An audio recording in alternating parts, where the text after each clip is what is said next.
buenas noches, bienvenidos, gracias por acompañarnos. Estamos en cadena 365 Televisión para acompañarlos durante esta hora con la que prácticamente estamos cerrando este miércoles. Y los temas que hemos elegido para compartir con ustedes en el día de hoy tienen que ver con la primera sesión de la Cámara de Diputados de la provincia, con la nueva composición, con la que surgió de las elecciones del pasado 14 de mayo. Y me pareció importante porque, entre otros temas que ha tratado esta primera sesión de la Cámara de Diputados, allí se aprobó una nueva emergencia hídrica. Hubo algunas voces en contra, pero seguimos en la emergencia y hoy vamos a intentar conocer el porqué, además de otras cosas relacionadas con la Cámara de Diputados de la provincia. Pero este tema de la emergencia hídrica, frente a estos calores que estamos soportando, a una especie de sequía que ya se insinúa, por lo menos para la zona norte de la provincia, donde indudablemente la situación del agua es siempre crítica. Esto nos remite también a seguir analizando qué pasó con una de las mayores defraudaciones, si le podemos empezar a decir, una de las mayores estafas, o lo vamos a categorizar hoy con un diputado que nos va a acompañar, aquel desaparecido Fondo de Reparación Histórica que ha dejado para Salta solo deuda porque desapareció la plata y las obras no aparecieron nunca. De este tema nos ocupamos hoy porque me parece que es importante.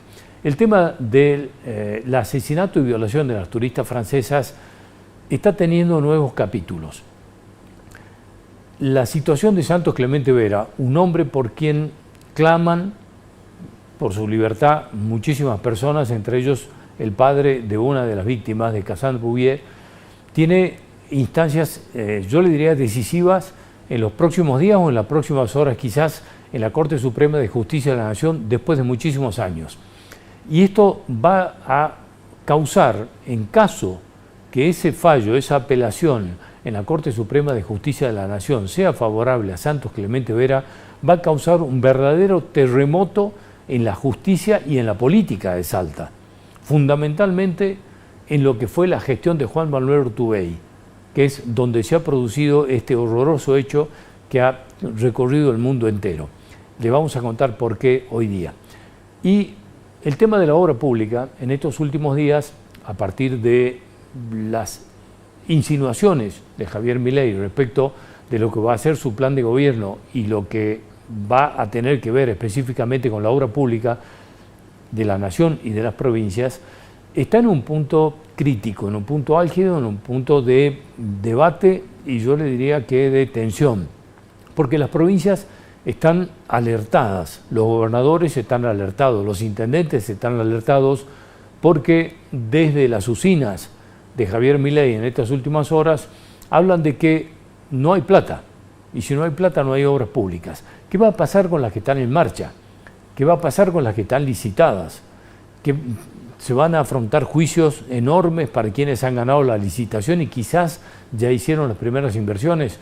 Bueno, del tema nos ocupamos hoy con un funcionario de la provincia para ver cómo se está viendo esto, qué puede llegar a pasar y si las conversaciones que se iniciaron entre el gobernador Gustavo Sáenz y algunos funcionarios o futuros funcionarios de Javier Milei están dando algunos frutos.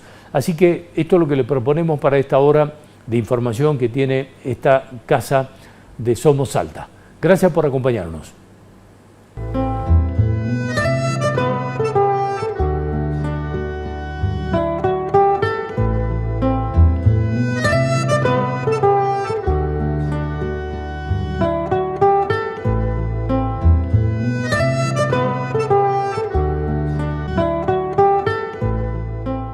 Bueno, la Cámara de Diputados ha tenido su primera sesión con la nueva integración y me parece importante porque uno de los temas que se ha tratado tiene que ver con la emergencia hídrica y me parecía realmente importante que podamos abordar este tema frente a la enorme cantidad de dificultades que tenemos, a la enorme cantidad de críticas que hoy tiene la empresa Aguas del Norte por muchísimas deficiencias, históricas algunas, bueno, y obviamente algunas de carácter de gestión actual, pero en definitiva me parece que es un tema del que vamos a tener que hablar, sobre todo enfrentándonos a un verano que aparenta muy cálido Y la zona norte de la provincia, los departamentos Rivadavia, San Martín y Orán, fundamentalmente tienen una crisis importante en este sentido. Y hemos invitado hoy al diputado que llegó por Juntos por el Cambio, José Gaufín, que además ha asistido a su primera sesión y en su debut se opuso a la aprobación de la emergencia hídrica, así que es una de las primeras preguntas que le vamos a hacer. José, gracias por estar aquí. Gracias por la invitación, la verdad que es un gusto. Muchas gracias porque queríamos conocer por qué tu negativa a aprobar nuevamente la emergencia hídrica, porque venimos de años de emergencia en emergencia. La emergencia hídrica por escasez de agua, porque así es el título, es por escasez de agua, se sancionó por primera vez hace justo un año. Y se publicó a partir del día 2 de diciembre, o sea, está vigente hasta el próximo 2 de diciembre. Es una emergencia que se dictó en aquel momento ante la situación que se vivía principalmente en el norte de la provincia, en los departamentos de San Martín y Orán, donde quizás sea el punto más determinante de lo que yo llamo la emergencia por la escasez de inversión, porque en realidad no es por la escasez de agua que estemos en una emergencia ahora llevando el agua en camiones tanques a las casas. Estamos en una emergencia por la falta de inversión, que hay distintas etapas, ¿no? Las últimas obras importantes en cuanto a embalses se construyeron entre el año 1960 y 1990. Las hacía, de alguna manera, la Administración General de Aguas de Salta. Era un organismo del Estado provincial que tenía un plantel profesional con una experiencia y que construyeron el dique, en su momento Agua y Energía, pero con ellos participaron, el dique Cabra Corral, Las Lomitas, Campo Alegre, Miraflores, el Tunal, la obra de la Dársena en San Carlos, y allí la última obra importante fue el Canal de Dios para canalizar todo el agua de riego desde el Tunal hasta Santiago del Estero. No hubo más inversión. Luego vino algo que también marcó este destino de pobreza en materia de inversión y que fue durante el gobierno de Juan Carlos Romero, apenas asume, desarma a la Administración General de Aguas de Salta. Es decir, esa repartición que de alguna manera impulsaba, planificaba, proyectaba las obras hídricas de la provincia, se desarmó totalmente. Pasaron a atenderse a través de la forma privada los consorcios de riego, pero una parte muy pequeña de la responsabilidad que tenía. A partir de ahí nadie hacía aforos en los ríos, nadie hace aforos en los ríos, nadie lleva estadísticas pluviométricas, nadie estudia y va viendo cuáles son las soluciones para el crecimiento poblacional, la mayor producción que hay en la provincia de Salta. Desde el año 1996 se desarmó totalmente la posibilidad desde la provincia de alguien que piense y que planifique y que proyecte estas obras importantes. Esto es muy importante, José, porque en definitiva cuando Juan Carlos Romero toma la decisión de privatizar lo que era Agas y la convierte en, que pasó por varios nombres, pero que hoy es Agua del Norte, me parece que se generaron esos consorcios que vos mencionás, pero era solo la administración del agua. No había más planificación ni había inversiones para esas planificaciones. Es decir, desaparece lo que vendría a ser una política de Estado en esta materia. Exactamente. Los consorcios de riego lo único que hacen es velar por administrar el recurso hídrico en materia de riego. Eso es lo único que hace. Es una partecita mínima de lo que hacía la Administración General de Aguas de Salta. Luego hay un hito sumamente importante porque es como decir, esto ocurrió ayer. Porque en el gobierno anterior de Juan Manuel Urtubey, yo les recuerdo a las personas que se tomaron dos importantísimos créditos. El primero, el Fondo de Reparación Histórica, 185 millones de dólares, y 3 años después, el Fondo del Bicentenario, 350 millones. Es decir, entre ambos son 535 millones de dólares, o sea, 535 mil millones de pesos. Una fortuna realmente que todos en el norte se preguntan dónde está la plata, porque la verdad que no todo ese dinero, gran parte de ese dinero nunca llegó en obras.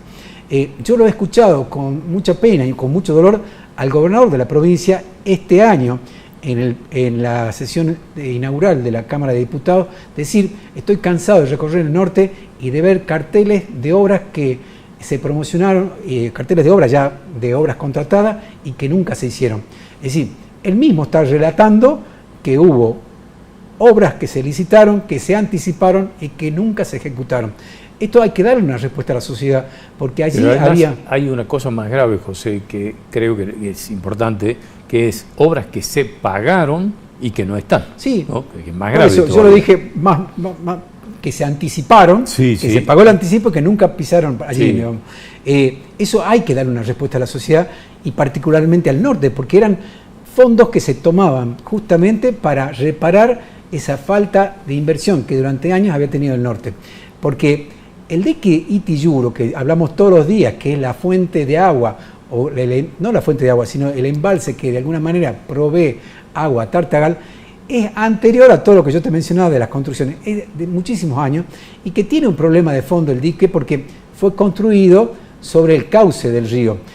Es un río que por su capacidad de transporte lleva mucho sedimento y que colmató, o sea, ese vaso, que es un dique, lo llenó de arena. Hoy en día embalsa muy poquita agua, muy poquita, y es un problema permanente que tienen, sumado a la escasez de lluvia. Evidentemente tenemos un problema muy serio en el norte. ¿Qué hace la provincia desde que desarmó Agas, desde que no construimos más? Bueno, hace la fácil, la rápida, perfora, pincha, como se dice habitualmente, y saca agua con un pozo. Esta es la política que ha tomado quien tiene la responsabilidad de prestar los servicios, tanto Obras Sanitarias en su momento, luego Aguas de Salta, luego Aguas del Norte. Hace la fácil, hago una perforación y con eso. Pero eso no es la solución de fondo y evidentemente siempre vamos a seguir con problemas, sobre todo en el norte, porque de alguna manera se han hecho muchas perforaciones de pozo y no tienen un buen rendimiento o no tienen un largo periodo de vida útil, porque se colmatan, se fracasan, como se dice habitualmente, y siempre estamos con el mismo problema. Entonces, ¿por qué vamos a renovar una ley de emergencia si durante todo este año uno revisa lo que hizo la provincia en función de esa emergencia? Y la verdad que ha sido poco, porque estamos administrando la miseria, en definitiva. ¿Qué estamos haciendo? Distribuyendo agua en camiones. Hay 44 camiones que distribuyen habitualmente, permanentemente, principalmente en Tartagal, pero también en Mosconi y en Aguaray, agua en camiones. Distribuimos agua para beber en bidones, porque ese es otro problema que tiene. La emergencia, no es solamente por la falta de inversión, por la falta de lluvia, pero también por las condiciones sanitarias o de calidad de esa agua, que también no es potable, no es para tomar.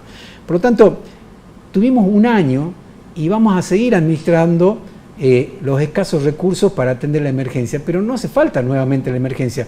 La emergencia, si ustedes me dijeran que es para tener más facilidad de mover partidas ante una emergencia, bueno, pero todas las contrataciones que se han ido haciendo, se invoca un artículo, el inciso I, artículo 15 de la ley de contrataciones, que dice que ante emergencia se lo hace una contratación en forma directa. O sea, no hay necesidad de darle un marco jurídico para trabajar desde el punto de vista administrativo ante los trabajos que se vayan llevando adelante para atender esta situación de crisis que tenemos. Para mí es una situación de crisis, no de emergencia. Entonces, no hay necesidad desde el punto de vista administrativo de tener una ley que dé eso. Ya hay un marco jurídico para poder atender rápidamente una situación de emergencia. Lo que siempre se usa estas leyes para justificarse, en definitiva, ante la sociedad. Bueno, estamos en una emergencia, por eso yo no te presto el servicio que debería prestarte, ¿no?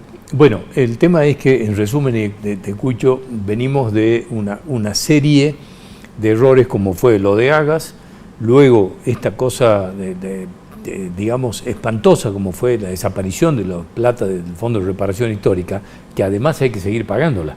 Exactamente, porque no está pagado. Los salteños seguimos pagándolo, sí. O sea que es esa plata que se está pagando, una plata que desaparecieron en la gestión de Urtubey, tenemos que pagarla, bien se podría estar invirtiendo ahí, pero además está la otra parte que es la de la justicia, ¿no?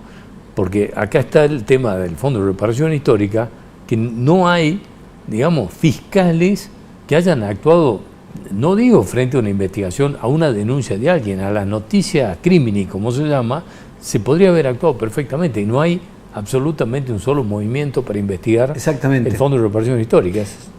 Para que la gente tenga una dimensión de lo que estamos hablando, miren, este año en el rubro construcción, es decir, toda la obra pública de la provincia, vamos ejecutando 36.000 millones de pesos. Algo así como el 54,7% de lo que estaba presupuestado. Este valor es al 30 de septiembre. Venimos atrasados con la ejecución presupuestaria, solamente el 54,7% hasta el 30 de septiembre. Son 36.000 millones.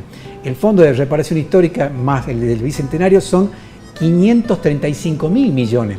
Es decir, este año con gran esfuerzo vamos ejecutando el 6% de aquello que se robaron. El 6%. Entonces, para que vean la dimensión de lo que fue esa enorme estafa a los salteños y particularmente al norte argentino. José, gracias por acompañarnos y por venir como siempre, muy amable. Muchísimas gracias por hasta cualquier momento, muchas gracias. En el próximo bloque vamos a estar hablando de ese aberrante hecho que nos ha golpeado a todos los salteños, al país y después a muchos países del mundo, como fue el asesinato, violación y asesinato de las turistas francesas en Salta. Hay novedades del tema y nos queremos ocupar de esto. Ya volvemos.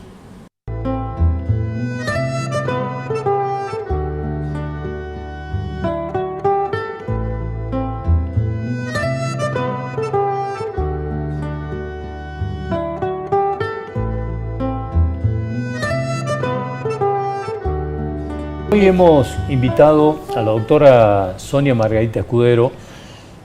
No voy a hacer una descripción de su carrera política porque es frondosa y necesitaremos el programa entero, pero la hemos invitado porque queremos hablar un poco de la justicia en relación a todo lo que es este caso de las turistas francesas, que tiene algunas instancias especiales por estos días en la Corte Suprema de Justicia de la Nación, y me parece importante que podamos analizar desde este caso, analizar el rol de la justicia en nuestra provincia, el rol de la justicia a nivel nacional y ver, en definitiva, qué perspectiva tenemos para adelante. Así que gracias por acompañarnos y por estar aquí. Gracias por la invitación. Al contrario.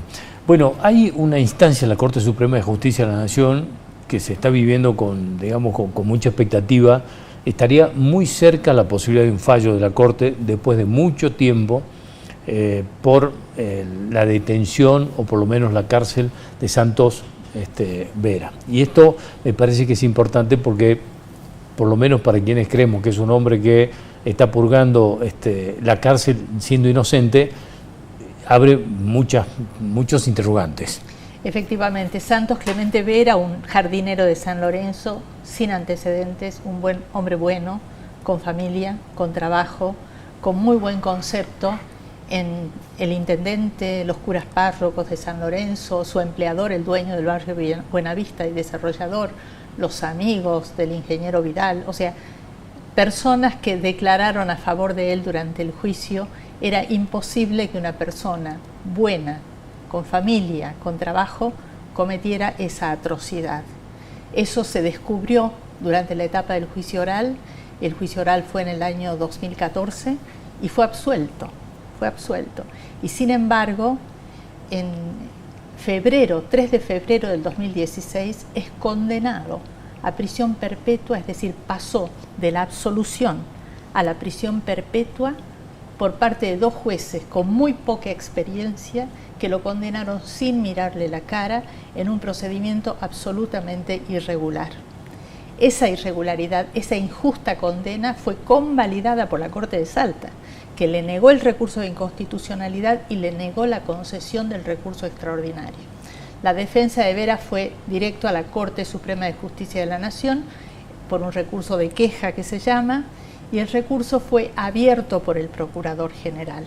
El dictamen del Procurador General es del año 2020, es decir, no se entiende por qué la Corte Suprema viene demorando tanto una sentencia donde hay una persona presa, injustamente presa, como lo dice la defensa, como lo dicen miles de voces aquí en la provincia, en el país y hasta en Francia, y bueno, con dictamen ya listo del Procurador General.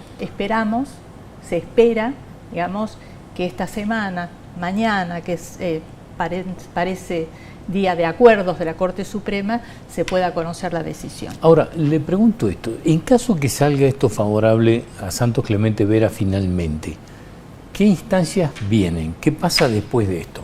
¿Qué pasa en Salta? Sí, hay que ver qué es lo que dice la Corte. El dictamen del procurador dice que se ha violado, al condenarlo se ha violado la garantía constitucional que establece que toda persona tiene derecho a ser oída.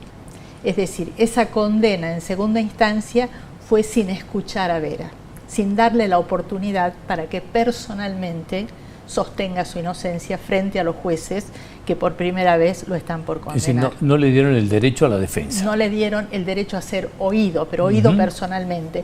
Los jueces dicen que basta la presentación de un escrito de su abogado. Bueno, eso no es lo que dice el derecho internacional de los derechos humanos, ¿no?, que es aplicable a nuestra provincia. Es decir, eso dice el procurador. Si eso fuera así, el procurador lo que está diciendo es que se devuelve el caso a Salta para que la Corte de Salta dicte una nueva resolución conforme a derecho, y es que le dé una audiencia, digamos, a Vera. Eso significaría abrir un nuevo juicio. O sea, y eso es lo que establecía y establece el Código Procesal Penal. Porque el Código Procesal Penal, que estaba vigente, digamos, cuando lo condenan a Vera en segunda instancia, establece que el Tribunal de Apelación no puede valorar la prueba que ha sido rendida ante los jueces del Tribunal de Juicio. Eso se llama el principio de inmediación. Es decir, los únicos jueces que pueden valorar la declaración del imputado, de los testigos, de los peritos cuando son llamados, es el tribunal que estuvo presente y los escuchó. Porque la decisión se forma entre quienes están escuchando y forman su convicción. Entonces, los jueces de segunda instancia no pueden valorar esa prueba porque no estuvieron presentes. Entonces, lo que establece el código es que si los jueces de segunda instancia consideraban que esa prueba no fue bien valorada, lo que debieron hacer es devolver a otro tribunal de juicio para que se haga un nuevo juicio, pero nunca condenar en segunda instancia. Es decir, los jueces que condenaron en segunda instancia violaron esa norma procesal, artículo 550 del Código Procesal Penal, y esa violación fue convalidada por la Corte de Salta en 2 oportunidades. Ahora, supongamos que la Corte dice que lo de Santos Clemente Vera hace lugar al petitorio de Santos Clemente Vera. La Corte lo analiza. ¿Qué pasa para atrás, digamos, con todo esto que le pasó a Vera? ¿Qué pasa con un jury de enjuiciamiento a esos jueces de segunda instancia? Bueno, habría que ver si se hace un nuevo juicio. Si se hace un nuevo juicio, si la Corte ordena hacer un nuevo juicio, ahí tendrá que ventilarse todo de nuevo. O sea, y al ventilarse ahí todo de nuevo, saldrá a la luz todo lo que se hizo mal, todo lo que no se investigó y todo lo que se ocultó. Porque, digamos, hay elementos de prueba que no se quisieron analizar, que no se quisieron investigar, y entonces ahí hay responsables. Y doy 2. Uno es un mensaje de texto que reciben en el celular de Uria a las 14:26, creo que es, del 15 de julio, que es cuando una foto las registra en la confitería El Duende, al pie del mirador, como esperando a alguien. Ellas ingresan 2 horas después del mirador. O sea, ¿de quién era ese mensaje de texto y qué decía? Nunca se investigó. Y el número de teléfono está en la sábana que informa, ¿no?, la compañía telefónica. Y el policía, digamos, el técnico de la policía dice, no se investigó porque el juez no me lo pidió. Pero si se quiere conocer hay que mandar un oficio a la Secretaría de Inteligencia. Una grave negligencia. Gravísima. Gravísima. Hay un deseo de ocultar la verdad. Sí, sí, claro. Porque ese era el contacto de las jóvenes en Salta, obviamente. Y después está el tema de ADN, digamos. Hay 2 masculinos y un femenino. ADN encontrados en el cuerpo y en el pantalón de Casandre, que nunca fueron investigados y que no coincide obviamente con ninguno de los imputados. O sea, eso tampoco se quiso investigar. Bueno, pero además, que me parece que es uno de los hechos más graves, es la desaparición de las muestras de ADN. Eso me parece que es espantoso. Esa es la manipulación de las muestras genéticas. Eso es muy grave porque el perito oficial Corach dice que él tenía la instrucción de compartir las muestras que recibía para el análisis con el perito francés que ya estaba designado. Sin embargo, parece que no comparte todas. Entonces, en el primer informe, todos los peritos están de acuerdo. Corach, el francés y después el perito de Vera. No está Vera. Después, en un segundo, amañado informe, porque el perito oficial dice que hizo un pool de muestras, metodología cuestionada por los franceses, está prohibida en Francia, es decir, mezcló muestras, y ahí dice que encontró el linaje, digamos, una sombra del linaje, la patrilínea, parentesco de padre que puede alcanzar a 10 a 15 generaciones, compatible con Vera. Él usa las palabras presumiblemente de Vera. Fíjense, presumiblemente. Bueno, cuando el perito de parte de Vera va a hacerse cargo y a pedir las muestras para analizarlas, no están, han desaparecido, eso es lo que le informan. Han desaparecido las muestras biológicas con que Vera tenía derecho a hacer la contraprueba. Esa desaparición era suficiente para anular esa prueba. Sin embargo, los jueces que lo condenan no dicen nada, la Corte no dice nada, pero los jueces que lo condenan, en un acto que yo considero, pero lo más de una iniquidad terrible, terrible, es que voluntariamente el perito de Vera eligió trabajar con las muestras que había usado el perito francés. No le quedó alternativa. Esa es la realidad. Claro. Sí, esa es la realidad. Entonces, la desaparición de muestras genéticas, las torturas, las pruebas plantadas, además de la no investigación de estas otras dos pruebas pendientes. Y el caso Piccolo, bueno, en el medio de todo esto, ¿no? Como para terminar de agravar, ¿no? Sí, la muerte violenta del comisario Piccolo, rápidamente cerrada como suicidio. Sí. Bueno, digamos, todo este cúmulo de horrores, sí, no encuentro otra calificación, digamos, puede tener una reversión muy fuerte en caso de que la Corte Suprema de Justicia de la Nación haga lugar al pedido de Vera. Y aquí venimos, digamos, a todo esto, que es el funcionamiento de la justicia. ¿Y a dónde quiero ir con esto? Nos acaba de visitar el diputado Gaufín, y estábamos hablando del Fondo de Reparación Histórica, de que no hay un solo papel que se haya movido, no hay un solo fiscal que haya actuado, digamos, de oficio frente a denuncias y pruebas de todo esto que ocurrió, que nos ha dejado endeudados con obras que no aparecieron nunca, de la plata que desapareció.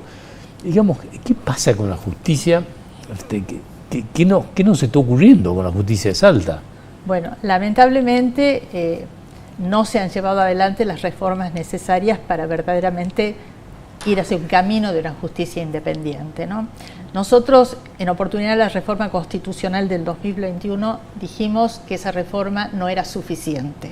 O sea, estaba bien orientada, había que modificar el tema de la duración de los jueces de la Corte y que no puedan ser reelegidos, porque un juez que puede ser nuevamente designado por el Poder Ejecutivo, ¿qué hace?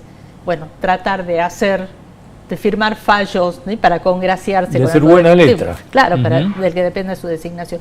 Eso se corrigió, pero no era lo único que había que corregir, porque había que corregir todo ese cúmulo de funciones que tiene la Corte.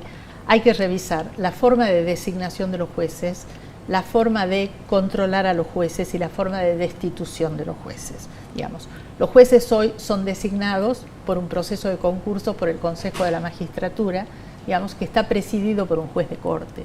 Entonces, si los jueces designan a los jueces, lo que tenemos es un poder judicial completamente endogámico, lleno de amigos y parientes. Eso es lo que tenemos. Entonces eso conspira contra la imparcialidad, obviamente conspira. Yo creo que hay que democratizar estas instituciones y hay que dar participación a personas comunes, a distintas organizaciones de la sociedad civil. No tiene que estar todo cerrado, ni en los jueces ni en la política. ¿Qué pasa con el jury? Vuelvo de nuevo, sí, que lo mencionamos recién. ¿Qué pasa con el funcionamiento del jury de enjuiciamiento? Bueno, el jury de enjuiciamiento está presidido por el juez de corte. Claro, empezamos mal. Empezamos mal, muy mal. Y en su composición, digamos, le da al poder gobernante de turno una amplia mayoría. Entonces no funciona. Yo me acuerdo en el caso de Cintia Fernández, ¿se acuerda? Porque fue más o menos en la misma época de las francesas. La madre, Ana Fernández, que empezó con el movimiento de familiares contra la impunidad, pidió el jury del juez Pastrana, y que había orientado toda la investigación para culpar a la víctima de su propia muerte, pide el jury y bueno, fue cajoneado, fue rechazado. O sea, a pesar de que estaban todas las pruebas y era clarísimo lo que había sucedido. Entonces, no está funcionando. El jury no está funcionando y lamentablemente está en la Constitución. La composición del jury está en la Constitución. Entonces, claro, hemos perdido la oportunidad en el 2021. Porque además está esto otro de la composición del jury con las mayorías y minorías, donde las mayorías son oficialistas y hay unas minorías oficialistas también que terminan haciendo, digamos, que viene ocurriendo desde hace muchos años, donde se divide un bloque oficialista, entonces uno es la mayoría, el otro es la minoría y terminan todos oficialistas. Pero además entonces tenemos hay un problema cosas grave, que se podrían corregir, porque por ejemplo hay 2 abogados que integran el jury, pero los designa cada cámara. La Cámara de Diputados y la Cámara de Senadores debieran ser elegidos por el Colegio de Abogados en elecciones. Ahí tendríamos un poco de participación de personas de afuera, ¿no? Algunas cosas se podrían hacer y después una ley debería establecer cuáles son las causales de destitución. Y lo primero que debería establecerse, la primera causal de destitución tiene que ser cuando el juez se aparta de la ley. Si el juez dicta una sentencia apartándose de la ley o en contra de lo que designa la ley, no puede seguir siendo juez. El problema que tenemos en Salta es que tenemos jueces que armaron una asociación de jueces y quisieron modificar la Constitución. Sí, claro. O sea, si los jueces creen que pueden usurpar funciones de una convención constituyente democrática, estamos en problemas. O sea, esos jueces que creyeron que podían legítimamente modificar la Constitución en su propio beneficio, jueces que dijeron que podían ser jueces y parte, no pueden seguir siendo jueces. Yo, ciudadana, no tengo confianza en ellos. Indudablemente. Sonia, le agradezco mucho haber venido, ha sido muy amable. Muchas gracias. Hasta cualquier momento. En el próximo bloque nos ocupamos de la obra pública. Los anuncios del futuro gobierno nacional respecto a la obra pública han prendido todas las alertas en las provincias y en los municipios. Del tema nos ocupamos con un funcionario provincial. Ya volvemos.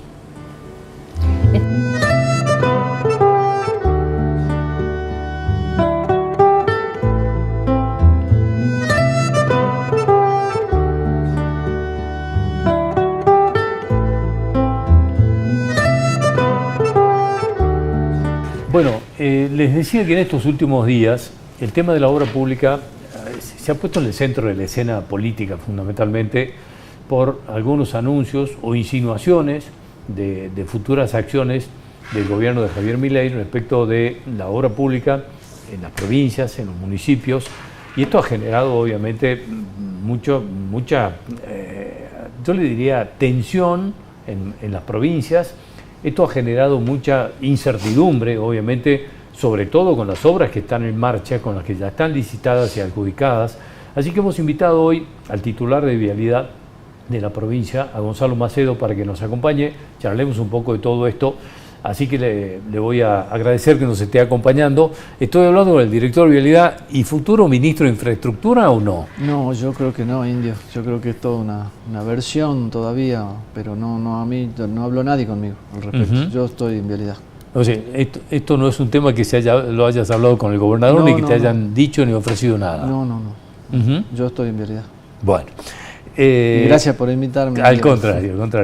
Contame un poco cómo están viendo este tema de los anuncios de la obra pública, del posible corte de fondos para la obra pública, y qué pasa con las obras que están en marcha, incluso las adjudicadas. Claro, hasta ahora venimos escuchando estas versiones por parte del presidente electo, pero no hay nada oficial. Nosotros pensamos que el 10 de diciembre que asuma su ministro de Infraestructura y vean lo complejo que sería parar la obra pública, sobre todo las obras en prosecución. Nosotros, en el caso de la vialidad, de las obras de infraestructura vial, el 80%, te diría 90% de las obras que tenemos acá son de Nación y están en ejecución. Ya se iniciaron esas obras, por más que vos no veas máquinas trabajando, los procesos licitatorios se completaron, se adjudicó la obra, se firmó el contrato, hay acta de inicio de obra y la empresa que gana una obra vial tiene un plazo de 6 meses para presentar el proyecto ejecutivo, dentro del cual está también el impacto ambiental. Vialidad le tiene que hacer a su vez la liberación de la traza, que eso se hace en esos meses. quiere decir expropiar, reubicar gente si hace falta. Entonces estábamos en ese proceso, lo cual significa que si hoy vos parás esas obras o decís, bueno, se neutralizan, las empresas pueden actuar judicialmente contra el Estado. O sea, no le convendría en obras muy grandes, además las obras viales son de montos importantes. Vos imagínate que la obra Rosario La Frontera, Metán, la autopista, era una obra de 8.000 millones hace 2 años. Esa obra hoy ya debe estar en 30.000 millones. Es un monto muy importante, que es el ensanchamiento de la traza desde Metán a Rosario La Frontera para convertirla en autopista, la conocida como Ruta de la Muerte, que fue una de las gestiones que el gobernador hizo, y que, acordate que vino el presidente Aníbal Fernández al lugar, ahí hicimos un Zoom de la estación de servicio de Rosario La Frontera, donde se anunciaba el lanzamiento de esta obra, era una de las obras icónicas de la gestión. Y la Ruta 40, el tramo Molinos-Eclantás, el tramo Payogasta-Palermo, tienen 40-50% de avance. ¿Qué pasa con la de Vaquero? La de Vaquero, por ejemplo, también ya está adjudicada a Ingeniero Medina, ya hizo el primer tramo, que es de la rotonda del Quirquincho hasta el río Vaqueros, ya cobró 2 certificados, o sea que es una obra que está en prosecución. Ahora estamos con el tema de la liberación de la traza en la zona de Vaqueros, porque esa obra incluye una costanera, una circunvalación a Vaqueros, bordeando el río Vaquero, bordeando el río Ubierna y llegando al puente del río Ubierna a una rotonda previa. O sea, esas obras no se podrían parar tan fácilmente. Así que yo lo que creo que, como ya vimos que hicieron marcha atrás con algunos anuncios, cuando vos viste que la gestión es diferente a lo que vos podés ver desde afuera cuando estás en una campaña. Así que yo creo que esas obras no se van a interrumpir. En lo que respecta a la circunvalación oeste, paso bajo nivel y repavimentación de la Ruta 28 está hecho con fondos provinciales, así que eso no depende de Nación, esa la vamos a seguir, está calzada en el presupuesto del año que viene, así que esa no revestiría problema. Pero además esto te genera, en caso de que se suspenda la obra, un impacto tremendo en la economía, en el movimiento comercial y en los empleados. La mano de obra. Exactamente, claro, sí. Te deja inmediatamente 10.000, 15.000 personas desocupadas, así que yo creo que lo van a tener que analizar muy... Yo entiendo que el país está totalmente desequilibrado, con la inflación que hay es muy complicado llevar adelante una obra pública. Pero vos podés decir, bueno, durante un año no voy a iniciar ninguna obra nueva, voy a pagar las que están en ejecución, y cuando equilibro, bajo el déficit fiscal, equilibro un poco la economía, bajo la inflación, y ahí de nuevo seguís con la obra, porque es infraestructura, Indio. Acordate que la infraestructura es una inversión, no es un gasto. Vos querés mejorar la competitividad de Argentina, que su comercio mejore y se vuelva como pretende este presidente, que habla de la libertad de mercado y que vengan todos a invertir. Cualquiera que venga a invertir a la Argentina se da con que las rutas están destruidas, con que no tenés líneas de alta tensión, no tenés gasoductos. Entonces, una cosa va de la mano de la otra. Bueno, en este caso, obviamente que la expectativa que hay respecto de qué va a pasar finalmente, el gobernador de la provincia tuvo una primera reunión con 2 de los funcionarios, me parece de los más importantes, ¿no? Sí, sí. De este tema se habló ahí, el gobernador les transmitió a ustedes algo de lo que se habló ahí. Sí, habló con el que va a ser el ministro del Interior y el jefe de gabinete. Con Francos y con Pose. Franco y Pose. Y por supuesto que le transmitió esa inquietud, y quedaron en que, bueno, que con el ministro de Infraestructura se iban a juntar también, y creo que en estos días el gobernador está en Buenos Aires, para plantearle toda esta situación con respecto a la obra pública, porque en Salta, si bien tenemos presupuesto provincial para hacer obra pública, las obras grandes vienen de Nación.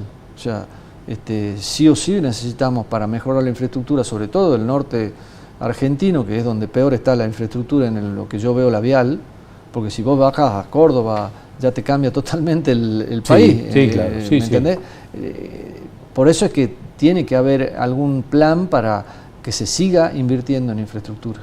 Bueno, ¿qué está pasando con las obras de la provincia? Digamos, por ejemplo, la circunvalación noroeste. Sí. ¿A cuánto estamos de que eso se habilite o quede Sí, inaugurado la circunvalación definitivamente? noroeste, bueno, esa obra está dividida en 3 ítems grandes, que son el bajo nivel, la repavimentación de la calzada de la Ruta 28 de San Lorenzo a Salta y la nueva circunvalación noroeste sobre el campo del Ejército. Nosotros tenemos que haber habilitado, ya habilitamos el bajo nivel 3 meses después de lo que debería haberse habilitado. llevamos un retraso de 2 meses en la habilitación del tramo del campo del Ejército, y todo debido a problemas el problema económico que tiene el país con el tema del insumo importado. La empresa, además de todos los problemas que tuvo la empresa con el tema de la falta de gasoil, y hoy tiene problemas para importar algunos productos, porque el asfalto, te comentaba hace rato, es importado el asfalto. De hecho, mira cómo será que la ciclovía que va dentro del campo del Ejército, hemos decidido no hacerla con material bituminoso asfáltico, porque es importado, la estamos haciendo de hormigón, porque eso sí hay, demora más en la ejecución, pero no podemos seguir esperando, y la pensábamos habilitar en septiembre y la vamos a habilitar ahora en diciembre al tramo de la circunvalación dentro del campo del Ejército. Ya se están terminando de construir los 2 puentes que pidió el Ejército para que ellos lo utilicen solamente para pasar de un lado al otro del campo militar. Ya se terminó todo el asfalto de las 2 calzadas y se terminó toda la iluminación, pero no le podemos dar tensión eléctrica porque EDESA tiene que poner medidores que son chinos, y a ellos tampoco le está llegando el medidor chino, porque una cuestión de los cupos estos de importación, ¿viste? Es que no hay dólares. No hay dólares, entonces esas dificultades hicieron que tuvo demora de 3-4 meses cada ítem de la obra. ¿Que estiman que quedaría habilitado cuándo, más o menos? Antes de Navidad. Y de hecho ya mucha gente lo está usando. Sí. Mucha gente pasa y muy rápido. Sí. Por eso ya la empresa puso todo tipo de obstáculos para evitar que pasen, pero igual pasan. Y porque ya el tramo, realmente cuando lo habilitemos va a ser una descongestión significativa del tránsito en la zona de la Ruta 28 y sobre todo en el nudo del Colegio San Pablo, donde hicimos el bajo nivel. Porque viste que igual hoy los autos siguen buscando la rotonda superior del bajo nivel para pasar a Arenales y buscar Bolivia para ir al norte. Nosotros hicimos un censo hace poquito para ver cómo se manejaba el sistema del nudo, y primero vemos que pasa muy rápido los autos, promedio 100 km por hora toman el bajo nivel cuando es 60 la máxima, y la mitad de los vehículos dobla en la rotonda y va a buscar Arenales, Avenida Bolivia, para ir a la zona de Tres Cerritos, Universidad Nacional, Católica, Ciudad Judicial, Vaquero, Acceso Norte. Así que cuando habilitemos el tramo del Ejército va a ser significativa la baja ¿Hay una estimación de cuánto, digamos, se va a reducir el tráfico en 2 puntos críticos, que son ahora, que mencionaron recién, la Avenida Arenales y la Avenida Bolivia, ¿no? Sí, estamos calculando 2.000 autos en hora pico, eso es muchísimo. Es muchísimo. Eso se comprime, digamos. Claro, pero igual tenemos que pensar que todo el flujo de vehículos ahora que viene del San Lorenzo Chico, viste todos estos emprendimientos inmobiliarios, Chacra, Pradera, La Guada, donde están todos esos nuevos emprendimientos, recién están viviendo ahí, digamos, el 25% de la gente que compra un lote.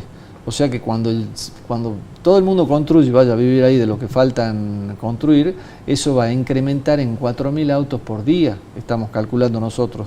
Entonces, por eso es que estamos pensando que la circunvalación oeste, en no más de 5 años, la vamos a tener que llevar a 3 carriles, como se llevó en algún momento la Paraguay, ¿viste? Sí. Que se la ensanchó a 3 carriles, y lo mismo con la 28, San Lorenzo-Salta. Esa va a pasar a ser una avenida, y pensamos ensancharla a partir de marzo. Empezamos a hacer la tarea de repavimentación de la calzada, que ya está totalmente destruida, ya ni siquiera se le va a hacer una carpeta por arriba, sino que se va a sacar todo, se va a reciclar toda la base, se va a hacer de nuevo y se va a asfaltar. ¿Y eso se estima en cuánto tiempo le va a llevar esa obra? 8 meses. 8 meses. Vamos a empezar en marzo y terminaremos a fin de octubre, y va a estar pavimentadas las 2 calzadas. Pero vamos a hacer un trabajo de estabilización de banquina para que en un futuro se la pueda llevar a 3 carriles. Bueno, no tengo mucho más tiempo, pero no quería dejar de preguntarte sobre la Ruta 68, que se anunció que va a tener, digamos, lo que se supone es la prolongación de la circunvalación oeste, ¿o no? Corrígeme si estoy equivocado. Mirá, Indio, yo te cuento, este año, a principio de año, el gobernador firmó con la CAF, que es la Corporación Andina de Fomento, un crédito por $70 millones para esa obra, la autopista, que en realidad va a reemplazar a la 68 Nacional, que es la que atraviesa Cerrillos, La Merced, el Carril, que ya está también totalmente colapsada, se satura, en verano llueve y es un canal de desagüe. Así que se firmó ese convenio con la CAF, pero falta hacer el proyecto hidráulico. El proyecto hidráulico porque hay todo este tema de inundaciones que hay cuando llueve y se va toda el agua a la 68, si vos haces una autopista con un terraplén, está generando un dique ahí en todo el Valle del Lerma. Entonces eso tiene que ir acompañado de una obra hidráulica que se calcula entre 20 y 25 millones de dólares. Ese crédito está firmado y otra de los créditos que es con esa finalidad, o sea, sea el gobierno que sea o las condiciones que haya, la CAF va a poner esa plata con financiamiento de nación. Como no está licitada todavía, hay posibilidades que este nuevo gobierno diga, bueno, esto lo paramos, lo frizamos, como decimos, hasta el año que viene o más adelante, cuando se equilibre un poco las cuentas de la economía. ¿Y la traza iría por dónde? Pero la traza está hecho, el proyecto ya está hecho por Vialidad Nacional y está hecho desde hace 6 años. Ya se habían trabado algunas... ¿Que sale a dónde? Esa sale como autopista, o sea, con doble carril y plata banda central, llega hasta la ruta 33 en el carril. Viste que vos venís por la 68, doblás a la derecha para ir a Cachi. Sí. Entre esa ruta y entre Allianz One, que es una tabacalera, sí, y un barrio, hay un espacio ahí que queda de 500 metros, por ahí llegaba en doble calzada. Pasa por arriba de la 33 y después ya continuaba como calzada simple, pasando todo, bordeando el carril y saliendo a la 68 a la altura de la curva de Chivilme, donde está la finca El Mollar, sí, a 4 o 5 kilómetros antes de la entrada a la Maroma. O sea, vos imaginate lo que sería esa obra para el Valle del Lerma. Sí. Y para todo, para el turismo y para todo. Para todo, y para los tabacaleros, para el desarrollo comercial, económico de la zona, productivo.